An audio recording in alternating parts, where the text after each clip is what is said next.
Hi. We are. I feel compelled to ask or to share something. Wish I was in Fiji asking you instead of here, but I have been struggling with a gender identity since I was about 7 years old. And I really like who I am, but it's a daily challenge for me, and I don't quite know how to address it.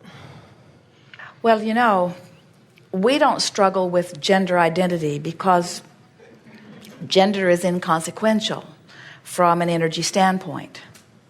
In other words, when we view humans or anything that is physical, we see the energy of it, and we note that the energy of what you call male and female is equal in all things.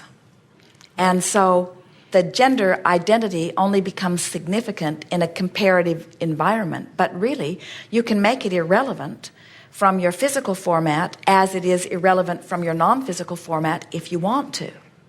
We think that it would be easier to do that if you are really accepting what we've been talking about here today, about the only thing that is really important to you is where you are in relationship to where you want to be. And if you could leave everybody else, all the peanut gallery, so to speak, out of the equation.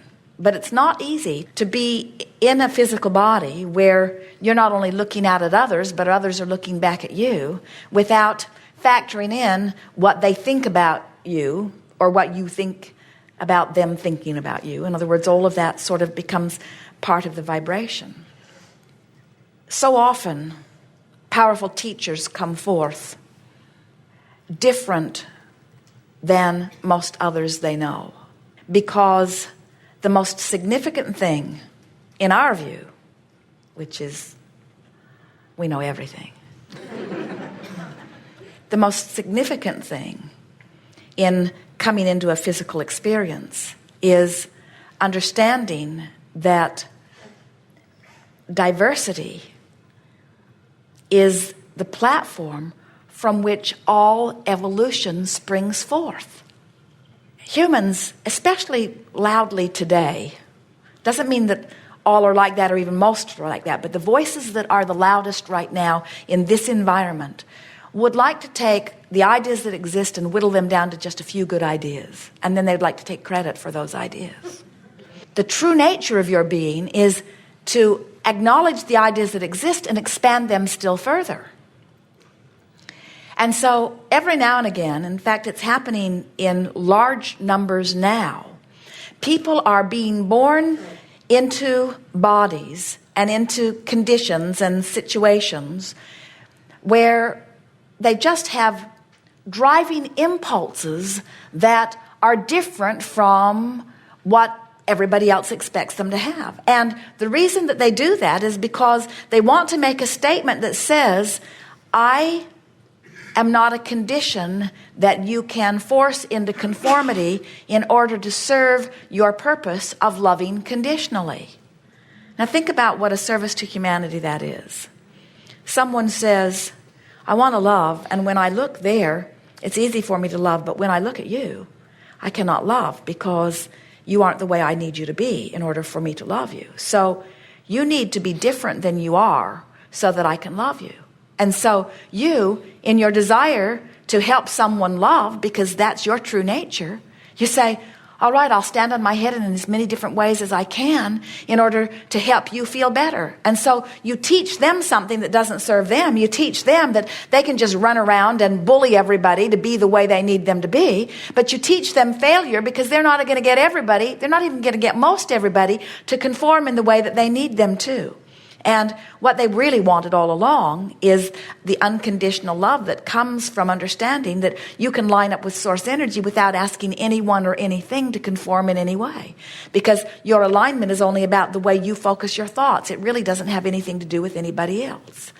So to make this very long story a little shorter, we would say, some of you come forth determined not to let them pound a square peg into a round hole anymore. You come forth saying, I am that which I am, and I will not be different than I am to please you. And if you don't like it, it's your problem, not my problem. You see? Yes.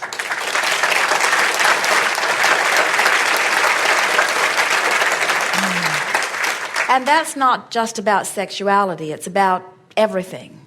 You came forth as individuals. We like to say that you came into this well-stocked kitchen. And it would be like saying, well, I'm going to make an apple pie, and I don't see any need to have Tabasco sauce in my pie. And apple pies are all I like to eat, by the way. So being the powerful influencer of this world that I am, I think that the Tabasco sauce should be taken out of the kitchen. And we say, oh, why not leave it in the kitchen? Just don't put it in your pie. And they say, oh, well, if it's in the kitchen, it could get in my pie. And we say, no, it can't. It can't get in your pie unless you put it in your pie. And they say, I'm worried that it will get in my pie. I've seen it in others' pies. And I know for sure I don't want it in my pie.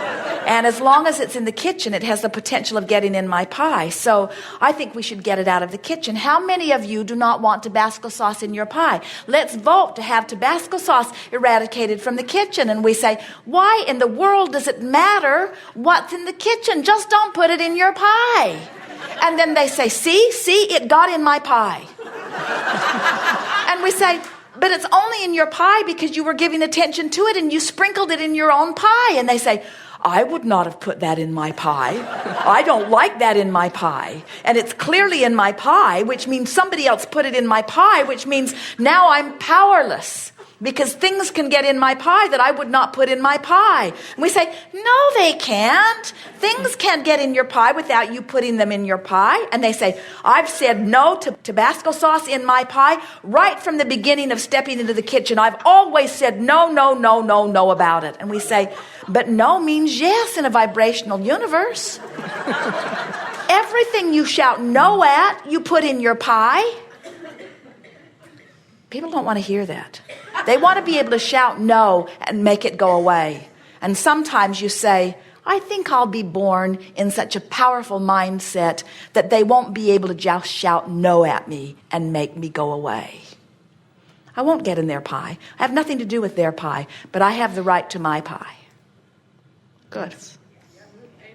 Thank you.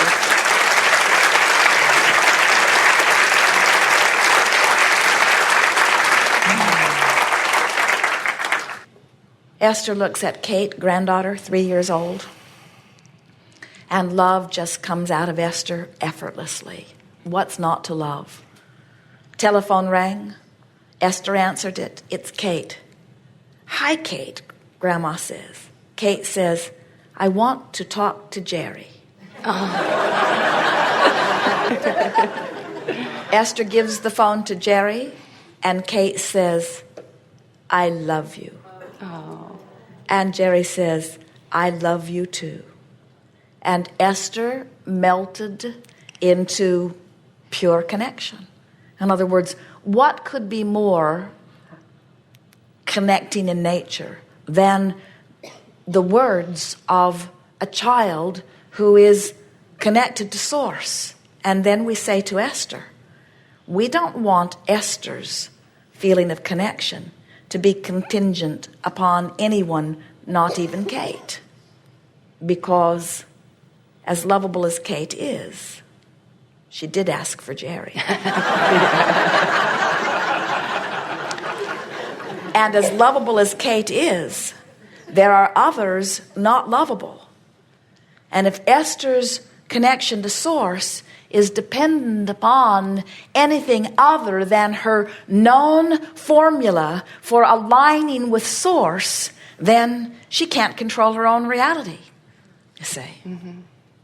Oh, relationships are so meaningful. They will stir you up in so many different ways, and they will cause you to ask so many questions.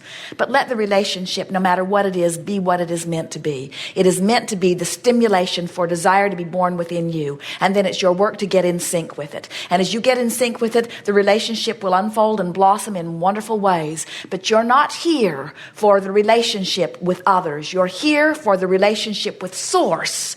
And from that relationship with Source, all kinds of meaningful other things will happen. Joy first, and anything else you have time for. Thank you. Yes, indeed.